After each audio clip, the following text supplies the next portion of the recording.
بسم اللہ الرحمن الرحیم۔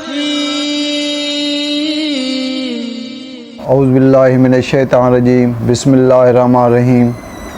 ناظرین، آج میں سورہ بقرہ کا مختصر جائزہ آپ کی خدمت میں پیش کروں گا، اور موجودہ ترتیب کے اعتبار سے قرآن مجید کا دوسرا، اور جبکہ ترتیب نزول لحاظ سے 87 سورہ ہے۔ یہ سورہ مدینہ منورہ میں نازل ہوئی۔ سورہ کا نام سورہ بقرہ ہے، اور بقرہ عربی میں گائے کو کہا جاتا ہے۔ ناظرین، ویڈیو دیکھنے سے پہلے آپ سے گزارش ہے کہ اس ویڈیو کو لائک کریں اور سبسکرائب کریں، اور اپنے کمنٹس ضرور دیں کہ آئندہ آنے والی ہر ویڈیو آپ کی خدمت میں اچھی طرح آ سکے۔ ناظرین، چونکہ اس سورہ میں گائے کا ذبح کرنے کا قصہ بھی بیان کیا گیا ہے کہ اسرائیل میں ایک شخص کا قتل ہوا۔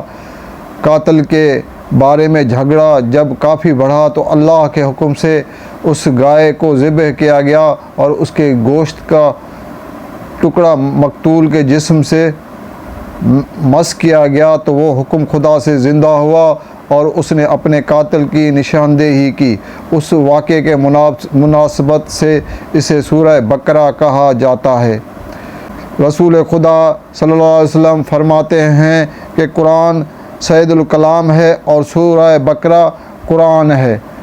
اللہ تعالیٰ نے واضح کر دیا ہے کہ قرآن مجید میں کسی قسم کا شک و شبہ موجود نہیں ہے، اور یہ متعین اور پرہیزگاروں کے لیے ہدایت کا ذریعہ ہے۔ پس اگر کوئی شک ہوتا ہے تو وہ خود شک کرنے والے کے جہالت، نادانی اور تنگ نظری کی وجہ سے ہے۔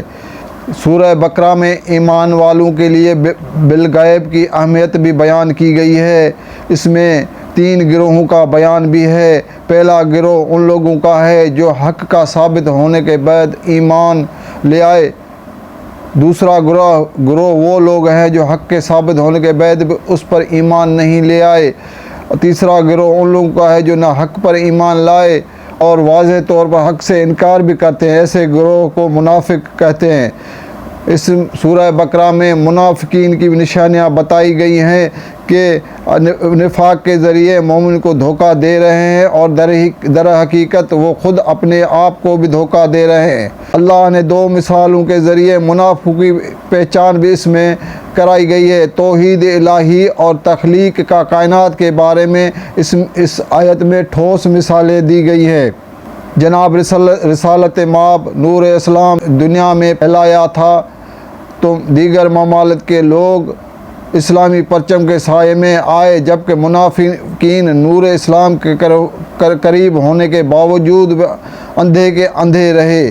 سامعین، اللہ نے حضرت محمد صلی اللہ علیہ وسلم دوسرے معجزات کے ساتھ قیامت تک باقی رہنے والا ایک معجزہ قرآن مجید کی شکل میں عطا کیا، اور وہ بھی اس دعویٰ کے ساتھ کہ اگر تمہیں اس کلام کے بارے میں کوئی شک ہے جس نے اپنے بندے پر نازل کیا ہے تو اس کے جیسا ایک ہی سورہ لے آؤ۔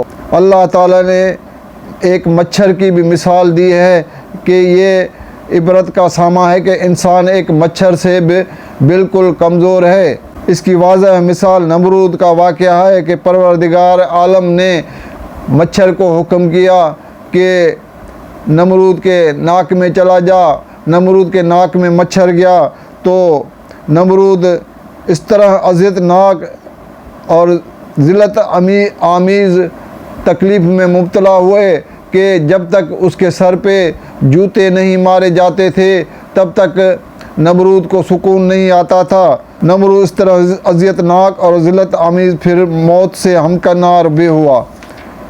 ناظرین، حضرت آدم علیہ السلام کا بھی اس سورہ میں تذکرہ ہے۔ حضرت آدم علیہ السلام پہلا خلیفہ، اس کائنات کے پہلے انسان ہے جن کا ذکر قرآن مجید میں 25 مرتبہ آیا ہے۔ حضرت آدم کے بارے میں حضرت امام جعفر صادق فرماتے ہیں کہ حضرت آدم کو آدم اس لیے کہتے ہیں کہ جسم کو زمین پر موجود مٹی عظیم سے بنایا گیا ہے۔ جب فرشتوں کو یہ بات معلوم ہوئی کہ خداوند عالم نے حضرت آدم علیہ السلام کو مٹی سے پیدا کیا ہے تو آپس میں چہ مگویاں کرنے لگے کہ ہمارا رتبہ اس سے زیادہ ہے، یہ زمین پہ جا کے فتنہ فساد پھیلائے گا۔ تو اللہ نے فرشتوں کو حضرت آدم کے درمیان امتحان رکھا اور فرشتوں کو کچھ سوالات کیے کہ ان کے جوابات دیں، تو فرشتوں نے اس کے جواب نہیں دے سکے اور حضرت آدم علیہ السلام ان سب سوالات کے جواب دیے۔ تب اللہ پاک نے فرشتوں کو حکم دیا کہ اس کو سجدہ کریں۔ سب نے سجدہ کیا، لیکن ایک فرشتہ ابلیس نے سجدہ کرنے سے انکار کر دیا، جس کو اللہ نے لعنت کر کے زمین پہ بھیج دیا۔ ابلیس نے بولا کہ میں تو آگ سے بنا ہوا ہوں اور حضرت آدم علیہ السلام کو آپ نے مٹی سے بنایا، میرا رتبہ زیادہ ہے، اس لیے میں اس کو سجدہ نہیں کروں گا۔ ناظرین، سورہ بقرہ میں نماز اور صبر کے ذریعے مدد مانگنے کا بھی حکم ہے۔ مشکلات کے وقت نماز اور صبر کے ذریعے مدد طلب کرنے کی ہدایت کی گئی ہے۔ جب انسان نمازی بن جاتا ہے تو چٹان کی طرح مضبوط ہو جاتا ہے، لیکن جو بندہ عبادت کا مذاق نہ رکھتا ہو، وہ نماز کو ایک بوجھ سمجھتا ہو، جس کے نتیجے میں مشکلات کے وقت بہت جلد حوصلہ بہار بیٹھتا ہے۔ ناظرین، سورہ بقرہ میں حضرت موسیٰ اور بنی اسرائیل کے چند واقعات بھی اس میں بیان کیے گئے ہیں۔ اس سورہ بقرہ میں قیامت کے دن نقصان اٹھانے والے لوگوں کے بارے میں بھی اس میں بیان کیا گیا ہے کہ جھوٹے توقعات پر بھروسہ کرنے والے نجات کے لیے فرائض، اعمال صالح، اخلاق حسن اور احکام خداوند کی پابندی کو ضروری خیال نہیں کرتے، ایسے لوگ قیامت کے دن نقصان اٹھائیں گے۔ رسول خدا کے آمد سے پہلے یہودی رسول صلی اللہ علیہ وسلم کی آمد کے منتظر تھے۔ جب اللہ نے رسول کو مبعوث کیا تو حسد کی بنا پر رسول خدا اور اسلام کے دشمن بن گئے۔ ناظرین، اس میں بنی اسرائیل کی مشرکانہ حرکتیں بھی بیان کی گئی ہیں اور اس میں یہودیوں کا عقیدہ بھی بیان کیا گیا ہے۔ یہودیوں کا عقیدہ یہ ہے کہ آخر زندگی ان کے ساتھ ہی مخصوص ہے، یعنی قیامت کے دن صرف یہودی نجات پائیں گے جبکہ دوسرے لوگ اس سے محروم رہیں گے۔ ناظرین، سورہ بقرہ میں شیاطین کا حضرت سلیمان علیہ السلام پر جادو کا الزام بھی آتا ہے۔ شیاطین کا خیال تھا کہ حضرت سلیمان علیہ السلام سحر اور جادو کے ذریعے حکومت کیا کرتے تھے۔ اللہ تعالی نے شیاطین کے اس الزام کو مسترد کر دیا۔ ناظرین، سورہ بقرہ میں ہاروت اور ماروت کا بھی قصہ ہے۔ اس کے علاوہ کامیاب لوگوں کا بھی تذکرہ ہے۔ حضرت ابراہیم علیہ السلام امتحان میں کامیاب ہوئے تو امتحان کے بارے میں اختلافات ہے۔ بعض نے کہا کہ حضرت اسماعیل کی قربانی ہے، بعض روایت میں اس سے اخلاقیات مراد ہیں۔ یہ ناظرین، کھانے پینے کے بعض مسائل بھی اس میں بیان کیے گئے ہیں۔ قصاص کا بیان بھی اس میں آتا ہے۔ وصیت کی اہمیت کو اجاگر کیا گیا ہے کہ انسان کو مرنے سے پہلے اپنے ترکے کے بارے میں وصیت کرنا چاہیے۔ یہ سننے والے کی ذمہ داری ہے کہ جیسا سنا ہے ویسا ہی بیان کرے اور سننے والا اس میں رد و بدل نہ کرے۔ ناظرین، کسی کے گھر میں داخل ہونے کے آداب بھی سورہ بقرہ میں سکھائے گئے ہیں۔ شب ہجرت کا بھی اس میں واقعہ بیان کیا گیا ہے۔ حضرت علی علیہ السلام جب انہوں نے شب ہجرت پر بستر پر لیٹ کر ان کی زندگی کا تحفظ کیا، یہ واقعہ بھی کفار کے تمام قبیلے اس بات پر متفق ہو گئے کہ اگر ہم سب مل کر محمد صلی اللہ علیہ وسلم کو قتل کریں تو قتل کی ذمہ داری کسی ایک قبیلے پر نہیں آئے گی اور بنی ہاشم کے لیے تمام قبائل سے جنگ کرنا مشکل ہوگا۔ اس سازش کی خبر اللہ نے وحی کے ذریعے اپنے پیغمبر کو دی۔ آپ نے حضرت علی علیہ السلام کو بلایا اور فرمایا کہ یا علی، آج کی رات میرے بستر پر لیٹ جاؤ۔ مولا نے پوچھا یا رسول اللہ اس طرح کیا آپ کی جان بچ جائے گی؟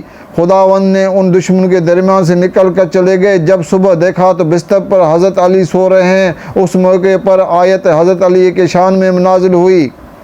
جو لوگ اللہ کی راہ میں ہجرت کرتے ہیں ان کی تعریف کی گئی ہے۔ حقیقت ہجرت یہ ہے کہ انسان مال دنیا کی محبت سے منہ موڑ کر اللہ کی جانب متوجہ ہو جائے۔ ناظرین، سورہ بقرہ میں قسم کا کفارہ ادا کرنے کے بارے میں بیان کیا گیا ہے۔ طلاق اور رضاعت اور وعدہ وفات کے بعض احکامات بھی بیان کیے گئے ہیں۔ نماز کی پابندی کا حکم بھی دیا گیا ہے۔ خداوند کریم نے نماز کو پابندی کے ساتھ ادا کرنے کا حکم دیا ہے۔ اشارہ نماز کی طرف ہے کیونکہ آیت میں لفظ صلوات کو استعمال ہوا ہے۔ یہ لفظ 5 حروف پر مشتمل ہے اور جو ہر حروف سے ایک نماز کی طرف اشارہ ہوتا ہے۔ ناظرین، موت کے خوف سے بھاگنے والوں کو بھی مذمت کی گئی ہے اس سورہ میں۔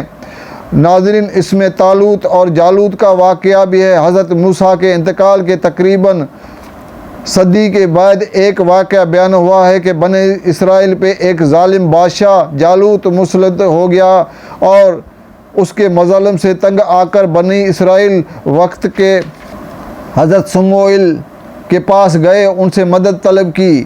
کے بعد ایک معیار بیان کیا گیا کہ اللہ جسے چاہتا ہے سرداری عطا فرماتا ہے، یعنی کائنات کا حاکم اللہ کی ذات ہے، اس کے علاوہ اس کی مرضی کے بغیر نبی بھی اپنا نمائندہ و خلیفہ نہیں بنا سکتا۔ ناظرین، سورہ بقرہ میں آیت الکرسی بھی آتی ہے۔ حضرت ابراہیم اور نمرود کا مناظرہ بھی اس میں بیان کیا گیا ہے۔ حضرت عزیر علیہ السلام کا قصہ اس میں بیان کیا گیا ہے۔ ناظرین، اگر ہم تفصیل سے بیان کریں گے تو یہ ویڈیو تقریباً 4 سے 5 گھنٹے کی ہو جائے گی، اس لیے لہٰذا مختصر سا بیان ہم آپ کی خدمت میں پیش کر رہے ہیں۔ سود کی مذمت بھی اس میں کی گئی ہے کہ سود کے بارے میں انسان کو کیا کرنا چاہیے، سود کو کھانا بھی حرام قرار دیا گیا ہے۔ قرآن مجید کی آیت دعا کی شکل میں بھی پیش کی گئی ہے۔ انسان پر تکلیف اور ذمہ داری اس کی طاقت کے مطابق ہوتی ہے۔ اللہ کو اس کی طاقت سے زیادہ کسی کو انجام دینے کا حکم نہیں دیتا ہے۔ اس کے بعد دعائے الفاظ بیان ہوئے ہیں۔ ناظرین، سورہ بقرہ کو افضل ترین سورہ قرار دیا گیا۔ یہ قرآن مجید کی سورتوں میں سے افضل ترین سورہ ہے، جس کو رسول خدا صلی اللہ علیہ وسلم نے اپنے اصحاب سے پوچھا کہ قرآن مجید کا کون سا سورہ افضل ہے، تو انہوں نے کہا کہ اللہ اور اس کا رسول بہتر جانتے ہیں۔ آپ صلی اللہ علیہ وسلم نے فرمایا کہ افضل ترین سورہ بقرہ ہے۔ حضرت جعفر صادق علیہ السلام فرماتے ہیں کہ جو شخص بھی سورہ بقرہ اور آل عمران کی تلاوت کرے گا تو یہ دونوں سورہ قیامت کے دن بادل صاحبان کی طرح اس پر سایہ کریں گے۔ ناظرین، اللہ تعالیٰ سے دعا ہے کہ ہمیں قرآن صحیح پڑھنے کی توفیق عطا فرمائے اور اس پہ عمل کرنے کی توفیق عطا فرمائے اور اس کے سمجھنے کی توفیق عطا فرمائے۔